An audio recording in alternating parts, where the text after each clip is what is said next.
And we give the Lord the best clap of praise this morning. Hallelujah. Purihin ang Diyos. Good morning po. At as we start, or as we study the Word of God together, this is my only plea sa inyo.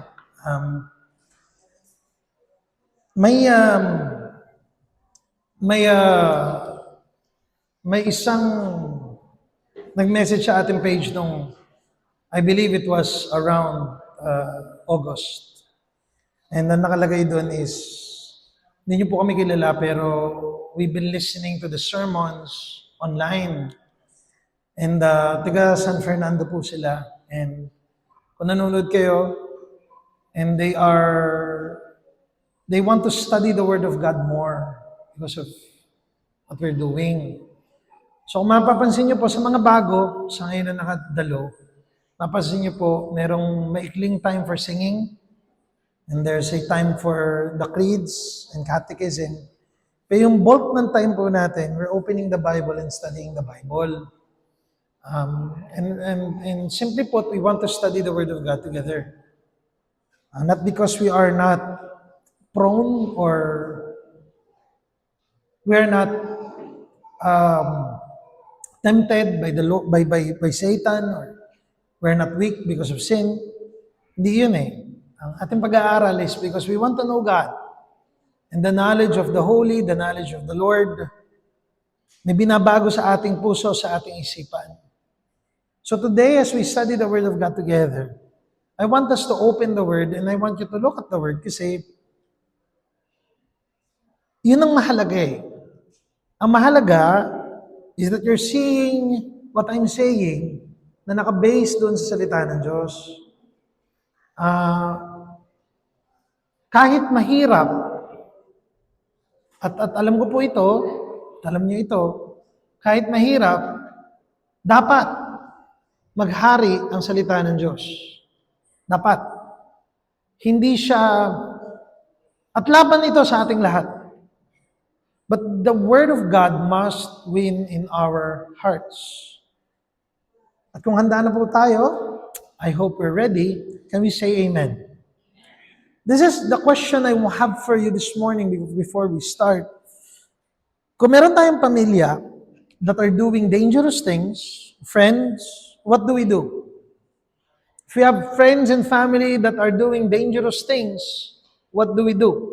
Pag nakita tayo ng isang family member, may bata, nasa isang pool, yung ating 3-year-old or 4-year-old na kapamilya, at yung full pool ay 6 feet or 7 feet na malalim, anong isisigaw natin? Umalis ka dyan, malalim dyan. Anong mangyayari sa'yo?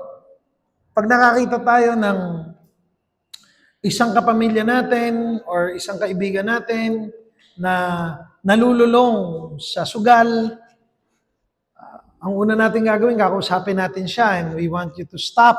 We need you to stop kasi that is dangerous for you. Yung pag-warn sa kanila, it is not just warning them of the danger, pero at the same time, it's simply because we care for them. We care for them. We don't want you to get hurt. Kasi ultimately, pag napahamak yung taong yun, masasaktan din tayo. Masasaktan din tayo.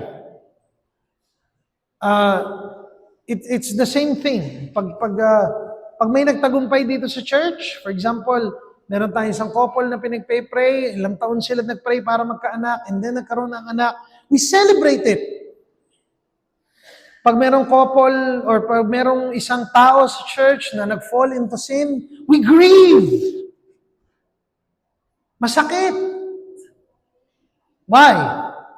Why do we grieve? Because we care. Pakialam tayo. Because it can damage them and their life is valuable not only for them but also for us. Their life is valuable but at the same time, their life is of value sa atin din. Meron tayong pakialam. One of the signs that you love someone or there are love for someone is that you care. We live today not just for ourselves but for others as well. The Lord gives us life not just for us but as a blessing to others as well.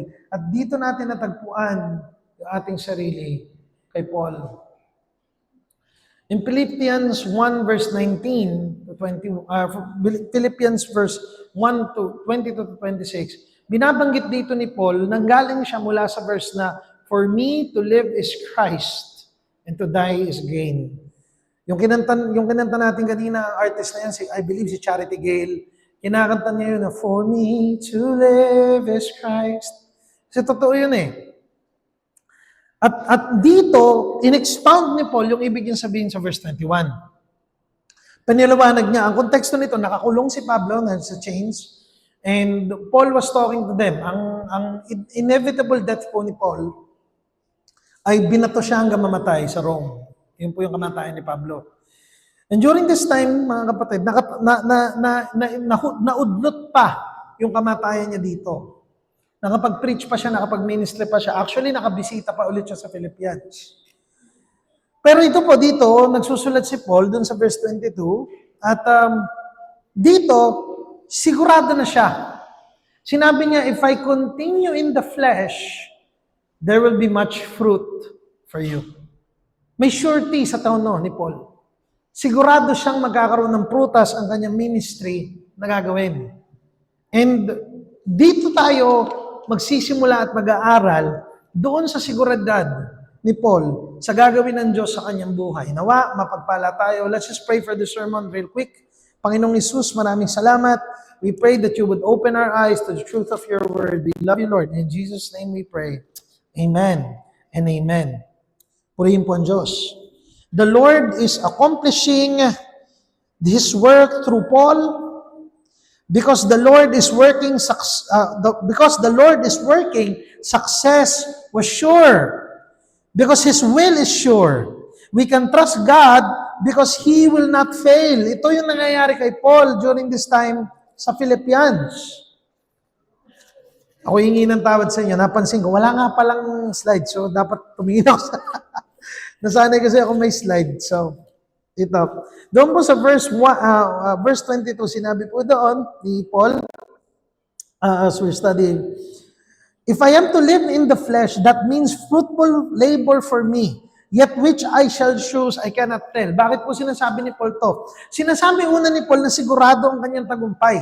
Sigurado na nagpatuloy ako, pag nabuhay ako, magkakaroon ng harvest among you. There will be a harvest among you. The people of God will have a harvest from me. Ibig sabihin, marami tayong maipapanalo, pero bakit ganon?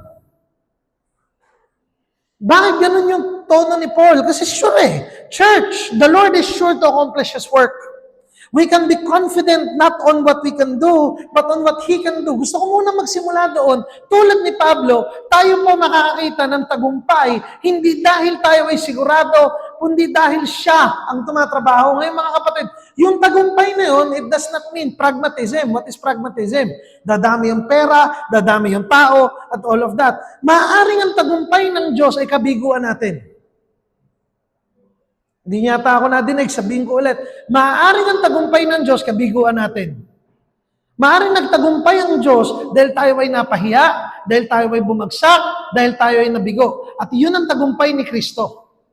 At minsan hindi natin yun matanggap, na niloob ng Diyos na tayo ay masaktan, na tayo ay madapa, para makita na dapat kayong tumingin sa akin.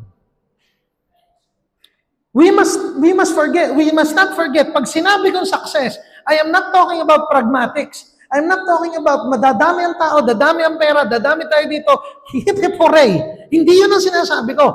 Ang sinasabi natin, pag tagumpay ang Diyos sa kanyang kalooban at sa kanyang panahon, kung ibig sabihin nabigo tayo, maaaring nabigo tayo, pero siyang nagtagumpay.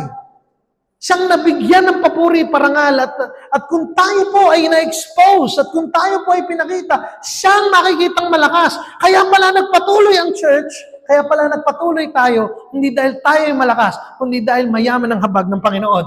Sigurado ang tagumpay kay Kristo. Huwag natin kalimutan yan, mga kapatid. Si Jesus ay magtatagumpay, hindi tayo. Maaring makaranas tayo ng personal failures. Maaring may mangyari sa ating buhay. Maaring yung mga anak natin ay makita natin hindi nagpapatuloy sa Panginoon. Maaring tayo, magkaroon tayo ng personal hurt and pains. Di ba, makikita natin, mga kapatid, that somehow those pains and those hurts, yung mga regrets na iyon, na parang, Lord, bakit ganito? Hinayaan mo to. Pero habang tumatakbo ang Panginoon, mas may make sense. Masyado pala ako nagtiwala dito. Masyado pala akong tumingin dito. Tumingin pala ako sa taong ito. Tumingin pala ako dito. Tumingin pala ako dyan. Hindi ko pala nakita na tao lang din siya, na ganito lang din yan, at Diyos pala talaga ang magsusustain.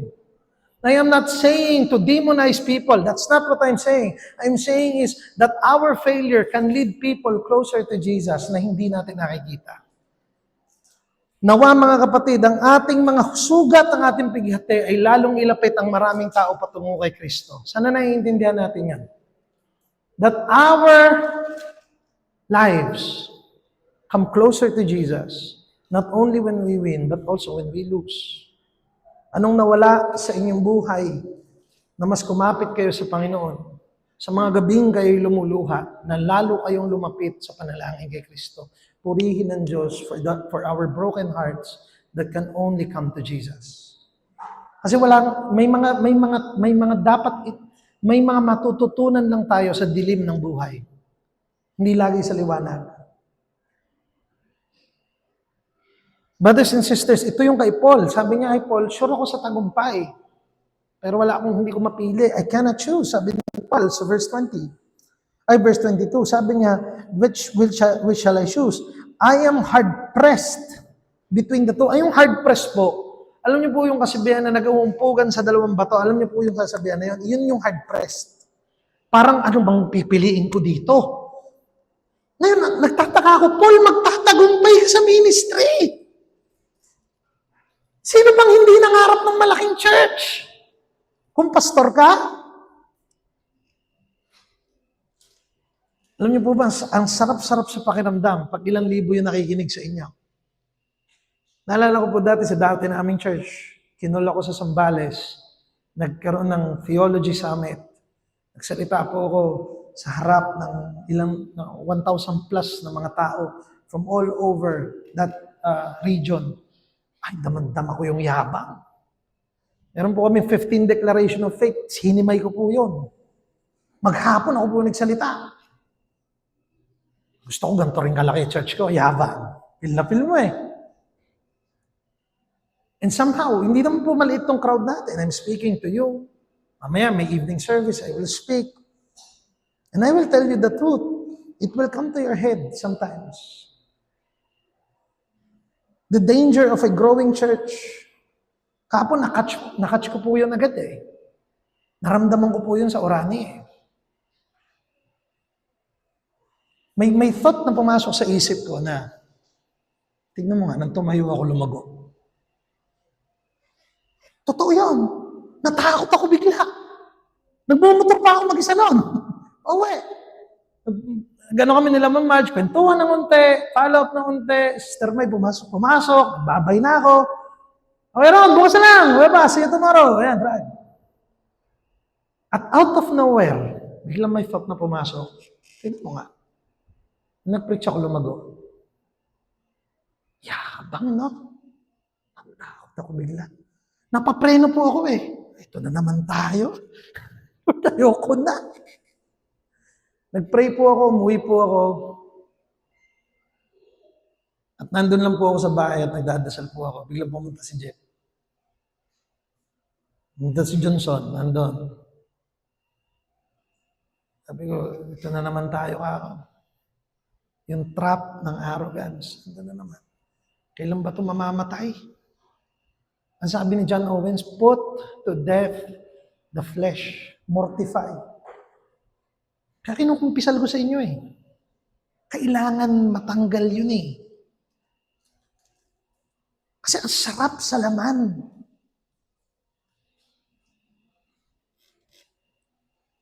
And what do we do, brothers and sisters, because of that? Si Pastor, tignan mo, may ganun pala sa puso. Hindi ako proud sabihin yan eh. Pero totoo eh. Kaya ang bilis nun. Ang bilis nun, nagmumotor lang ako pa uwi. Trumiple yung attendance sa atin yun, Mama Marge. Yung trumiple. Kulang ng bangko. Si Cesar, nayapos ako. Si Johnson, nandun. May pa-book ba yun? Palabok. Tingnan mo, Marge. Palabok pa kami. Kape pa doon, kwentuhan. Papabaptize kami, pastor. Ay, sabihin ng Diyos. Ganyan. Una, masaya eh. Una, glory to God eh. Una, bigla akong nakatch. Ay, oo nga, no. Napapreno po ako. Natakot po ako. Natakot ako. Nakakatakot. Mapapadasal ka na lang. Bakit? Because yung temptation mabilis. Let me tell you one thing, mga kapatid. Do not treat victories as only from God. Dahil lang inalok ni Satanas kay Jesus, hindi pagkabigo, tagumpay.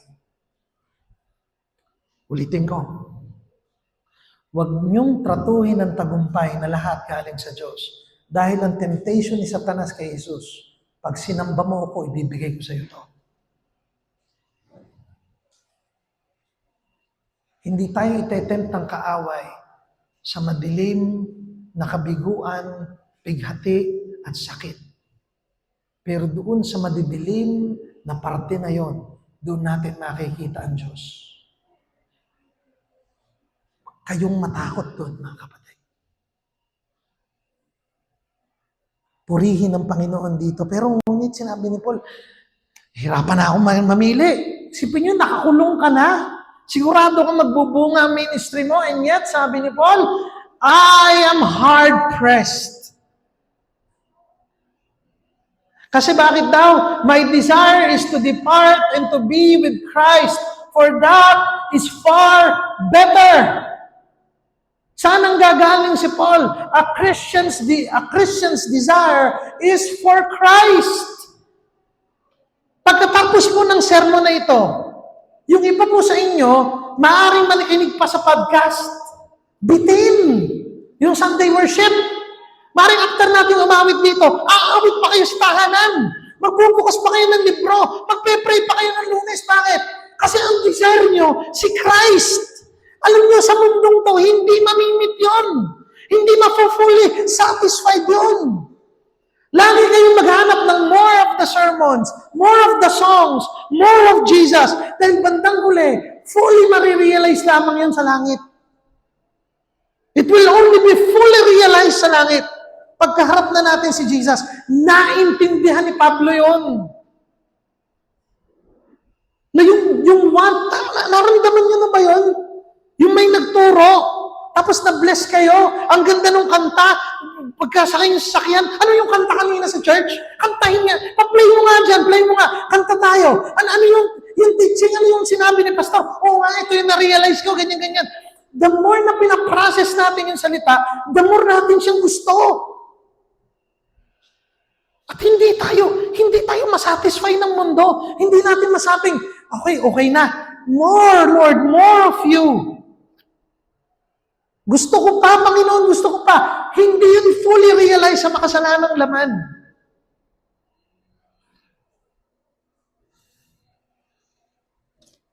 Mafu-fully realize lang natin yung paglangit na tayo. But when we come into contact with the glory of Jesus, kaya mga kapatid, ang yaman, ang tunay na yaman, ay pag ang katawan natin ay nanghina. Mga kapatid, wala namang amount ng perang bubuhay sa inyong muli mula sa pagkamatay. Wala naman amount ng pera ang bibilin, ang ticket nyo palayo ng impyerno. Our desire for Christ in this life will not fully be realized only when we see Him face to face, when we truly understand. As Christians, our sure future is that heaven is our country. Sarap din mag-preach ng lalaki yung pinipicture na. Maganda yung ginawa slide ni Jonah dito. Kasi minsan pag may slide na lumitaw, titignan ako sa inyo. Ano kayo? Buti naman. Dito lang kayo. Opo. Mga kapatid, as Christians, our sure future is that heaven is our country. Jesus is our prize. Ang confidence natin, hindi sa buhay na ito. Ang buhay na to temporary lang. Ano ba ang 67 years old, 80 years old kumpara sa eternity? Habang buhay. Nagtagumpay nga ako nung 20 years old ako eh. Tapos, kailan yung shelf life natin? Mga kapatid, effective po ako ngayon magpastor. I'm in my 30s. Kaya pa. Maaaring pag 40s na, kaya pa din. Pero darating ang 50, darating ang 60. It's coming.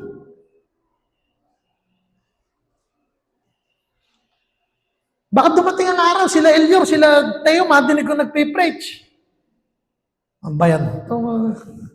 Di ba yung iba sa inyo, nakasama ko dito, tatayo si Elior dito, magsisermon. Ito mga takbo lang dati yan ay. Kaya lang ganun ang buhay eh. Ang buhay na to ay hindi may kukumpara sa yaman na parating. We will go to heaven after we die. Realidad yun sa Kristiyano. Minsan nakakalimutan na natin yung mga kapatid. At ito po mga kapatid, tignan natin mabuti, sinabi dito, I am hard-pressed to depart, to be with Christ, but to remain, tignan niyo yung verse 24, to remain in the flesh, ano yan ba? But to remain in the flesh is more necessary on your account. Bakit mga kapatid? Paul understood the importance of gospel ministry. The benefit of others is what drives us to preach Christ. Jesus can save your family. He will not fail. Ano pong ginagawa sa inyo ng katotohanan that tingin po kayo dito, ito po, importante po ito, bilang church, gusto kong pakinggan nyo to, the only way to heaven is Jesus. Ang mga Buddhist ay pupunta ng impyerno. Ang mga Muslim ay pupunta ng impyerno. Ang mga iglesia ni Kristo ay pupunta ng impyerno. Kung hindi sila kay Kristo, hindi sila pupunta ng langit. Tama, mali. Tama, mali. Bakit hindi tayo nag-aalala? Bakit may mga kaibigan kayo na alam nyo, sa isip nyo, alam nyo, INC sila.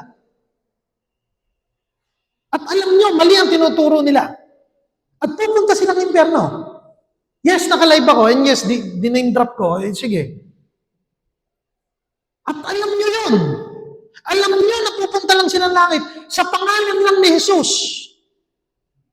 Yun lang, walang iba. Walang ibang daan papuntang langit. Sinabi ni Jesus yun, I am and the. Tignan nyo sa ulo nyo pa. Hindi sila pupunta ng langit kung hindi natin mabigat ba? Sa kalooban? Malungkot ba? Sa isipan? Dapat yung katotohanan yung dalhin tayo sa panalangin. Ang aking anak, ang aking asawa, ay hindi pupunta ng langit kapag hindi ko ito binahagi sa kanila. Kailangan pa bang nasa banig ng kamantayan para puntahan natin?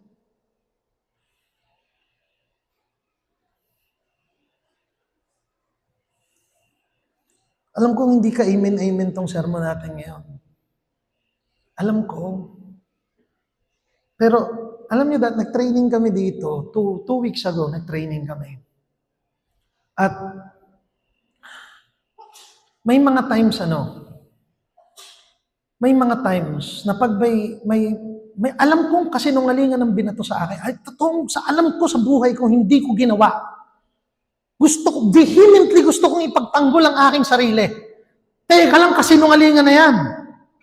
Like, talagang 100% kasinungalingan na yan. Wala akong ginawang ganyan. Gusto kong ipagtanggol ang aking sarili. Tempted akong tumayo. Teka lang, sino kayo? Teka lang, time out. Sobrang na ata. Vehemently, yung laman ko, gustong magtanggol. Teka lang. Sobra na kayo, hindi na totoo yan. Paano yung mission? Paano yung mission? Paano kung pinatawag ko lahat ng leaders? Tara kayo. So yung iba bibigyan nyo ng oras, ako hindi. Ganon. Tara kayo dito. Tapos gigil na gigil ka, ano? Bakit ganyan niya? Bakit ganyan yan? Ito, tignan niya. Bakit niyo sasabihin ginawa ko yan? Blablabla. Anong mangyayari? Nakayo ko. Sige, pastor, tama ka. Anong narating nun? May narating ba yan? Na-advance ba ang gospel? May naligtas pa? Alam niyo yung narating nun, yung sarili kong laman na pangiti. Hindi eh. Tama na. Diretso tayo sa misyon. Mga kapatid, pwede ba natin gawin yun? Si Kristo ang itaas natin. Magpapasukan. Walang araw na hindi ako tumigil na ipag-pray yung Solus Christus, yung pinag-pray ko yung BPS, yung pinag-pray ko itong mga batang ito. Makilala nila si Kristo. Sana. Kasi kayang magligtas ng Diyos. Nawa ang pamilya niyo makilala si Jesus. Na bilang Panginoon at tagapagligtas. Nawa wag tayong maging makonsume ng ating mga trabaho na parang ang sentro ng ating buhay ay paggawa na lang ng pera at hindi pagsamba sa ating Diyos. Parang napaka-ipokrito naman ni Pastor. Ang ganda-ganda ng lugar niyo eh. Nasa mall kayo. Laki ng binabayad niyo dito. Yes, thank you. Sa lahat na nagbibigay. Salamat po. Purihin ng Diyos sa inyong pagbibigay. Alam niyo mga kapatid, naniniwala ako. Pagpapalain kayo ng Panginoon, totoo yun, naniniwala ako. Kung kalooban niya, pagpapalain kayo ng Diyos. Hindi ang punto ay ang magandang simbahan o magandang lugar ng panambahan. Ang punto, ang ating Panginoong Hesus ay dapat maitaas dahil siya ay magliligtas. Anong ginagawa sa inyo ng katotohanan na yon? Dahil iyon ang humata kay Pablo pabalik. Ang humata kay Pablo pabalik ay hindi yung magiging matagumpay ang ministry niya, kundi maraming makakakilala kay Jesus. Gusto niya nang umuwi sa langit, pagod na siya. Sino ba namang hindi? Nakakadena ka, ang dilim. Bakit dito pa ako? Pwede na ako sa langit. Kilala ko na si Jesus. May nagtanong po sa akin dati, bakit ganun po ang buhay? Pag tayo'y naniwala kay Jesus, bakit hindi na lang tayo kunin sa langit? Galing po ito sa isang kabataan na pagod na. Bakit hindi na lang tayo uwi ni Jesus pag tumanggap tayo? At ang sagot simple lang, may mission pa ang church.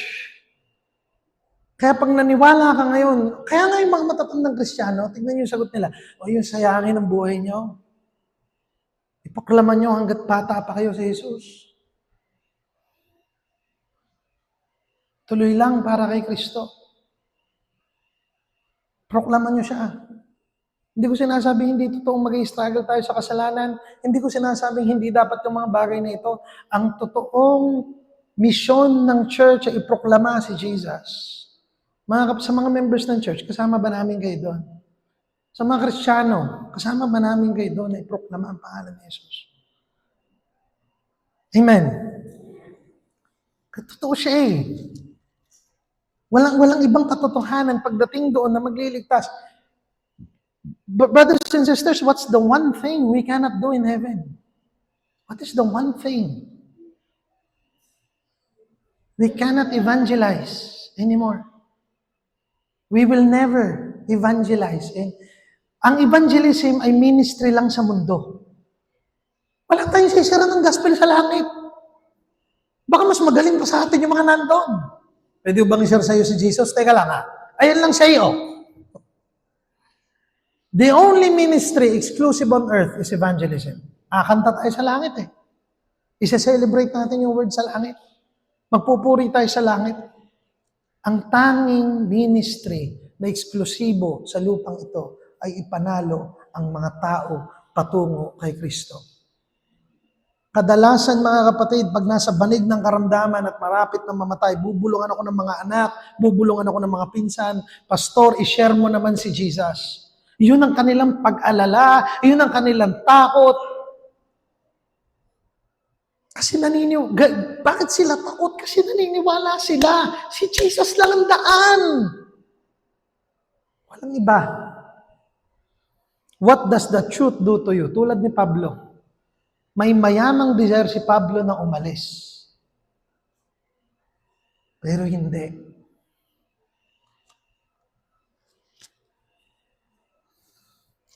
I must preach the gospel. Sabi niya, but to remain in the flesh is more necessary on your account. Yung manatili sa struggle ng kasalanan na ito, yung manatili sa laban na ito, mas kailangan nyo yun. Sabi ni Paul dito, convinced of this, I know that I will remain and continue with you all for your progress and joy in the faith.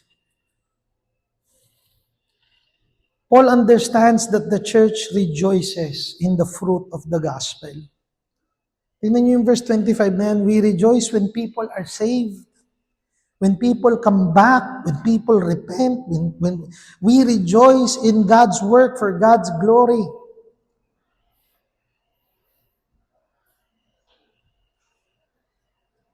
Naalala ko po nung I really offended Tin dati. Tin po yung treasurer natin ngayon.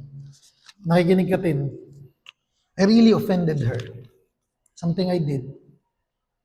She left the church. Malis si Tin in church. And then after a year, bumalik siya. And then may na-catch ako dun sa sinabi ni Tintin. Sabi niya, sa tampo ko po kasi, hindi ko na nakita yung mga magaganda. Kasi may maganda eh. Hindi naman lahat pangit eh. Sa sakit na naramdaman ko. Sa hirap na naramdaman ko. At alam nyo, yung contrite, broken spirit, yung contrite, ang ibig sabihin nun, yung contrition, yung sakit na nararamdaman mo kasi nakasakit ka ng iba. Yun ang contrite. Yung broken heart, ikaw ang nasasaktan, yung contrite heart, yung sakit na nararamdaman mo dahil nakasakit ka ng iba. Minsan nakakalimutan ko na dito sa opisinang to, pwedeng-pwede kong gawin yun. Like if I cheat on my wife, kay Jonah, hindi lang siya yung sinaktan ko. Sinaktan ko si Teo, sinaktan ko kayo, sinaktan ko lahat. Kasi hindi ako naging maingat. At magiging defensive pa ako. Ang contrition ay yung lungkot na nararamdaman mo kapag nabigo mo yung iba. Naiintindihan ni Pablo na ang rejoicing nila ay nasa ministry. Kaya ito po, pray for us who preach the gospel. Pray for me. Please. I understand that I am a sinful man. Alam ko po yun. Maniwala kayong alam ko yun. I do not stand here in my own confidence.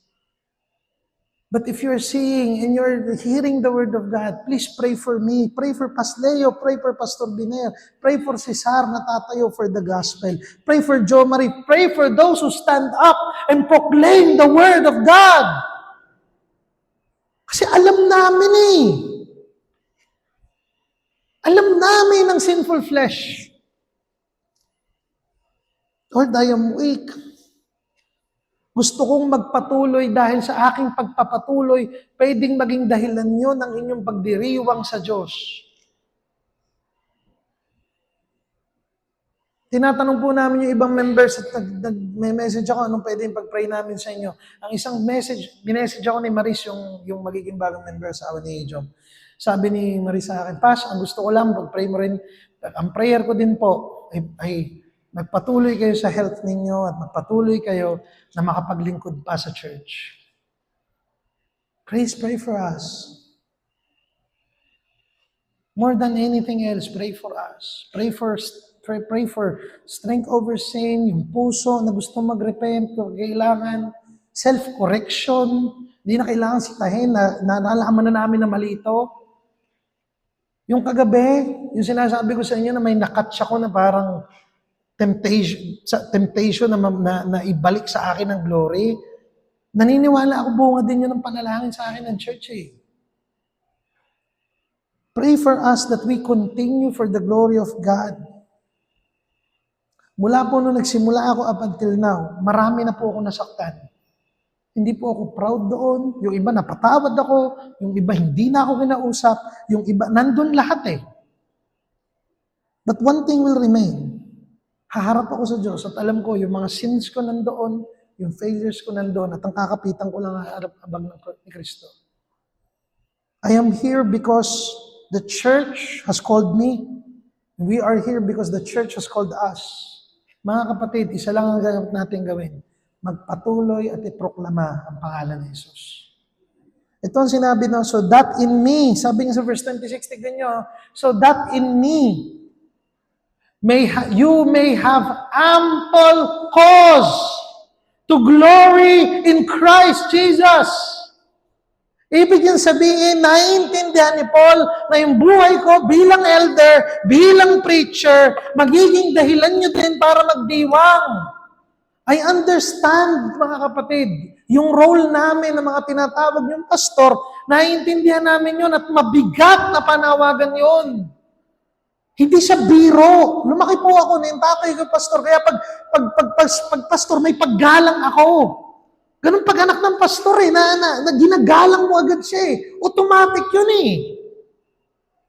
Kaya ako yung mga kaibigan ko, si Pastor Franco, tawag sa akin, bro, okay lang sa akin yun, kahit James na itawag sa akin, alam problema. Walang problema, hindi po ako magagalit, hindi ako ma-open. Pero pag pastor, at nakita ko may calling ng pastor, si Pasleo, ganun ako dahil doon ako lumaki eh. At sabi ko kay Pastor Franco, sabi sa akin, di ba, Franco na lang, at sabi ko, kasi conviction ko to eh. Konsensya ko to eh. Lalabag yun sa konsensya ko eh. Kayaan niyo lang ako. Gina nga. Kasi that's my, akin yun. Hindi ko yung pinipilit, hindi ko kayo inuutusan, hindi ko kayo inire-require. Pero for me, mataas yung opisinang yun. I still hold it sa mata ko na, okay, pastor to. This is a pastor. Yes, I am a nurse by profession. Yes, I am a teacher by profession. But the hardest thing na ginawa ko is magpastor. Pag teacher po, bubuksan mo yung textbook, nandun na ituturo mo yung Biblia, paano, kahit itaktak mo minsan, wala lumalabas eh. Ano to? Paano ko maiintindihan to? Ano yung sinasabi dito? May wrestling sa text.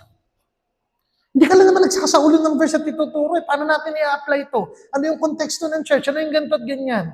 Please pray for those who lead. Pray for those who lead.